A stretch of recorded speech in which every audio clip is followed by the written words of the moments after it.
Élection présidentielle d'octobre 2020 en Côte d'Ivoire, le président de la République, son Excellence Alassane Ouattara, reçoit une mise en garde. Plus de détails après le générique. Avant de commencer, abonnez-vous à la chaîne et activez la cloche de notification car cela va vous permettre de ne plus manquer les prochaines vidéos. Let's go!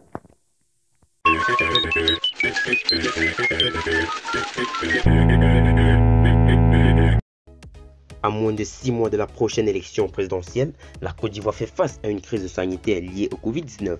L'éventualité d'un report de ce scrutin n'est pas à écarter, mais déjà, des voix s'élèvent contre le président de la République, son Excellence Alassane Ouattara. Selon la constitution ivoirienne, la prochaine élection présidentielle doit se tenir dans le mois d'octobre. Déjà, les partis politiques se préparent pour cette bataille. Cependant, depuis le 11 mars 2020, la Côte d'Ivoire fait face à la crise sanitaire liée au Covid-19. Ainsi, plusieurs opérations indispensables à l'organisation de ces élections, notamment le renouvellement des cartes d'identité ainsi que la révision de la liste électorale, sont sévèrement compromises. Par conséquent, l'éventualité d'un report n'est plus à écarter. Mais pour certains, en cas de report, le président de la République Alassane Ouattara devrait quitter le pouvoir. C'est le cas pour le groupe de réflexion et d'action pour la démocratie et des droits de l'homme en Afrique, dirigé par Boga Sakho-Gervais. En effet, dans un communiqué en date du 17 avril 2020, l'organisation a mis en garde le président de la République.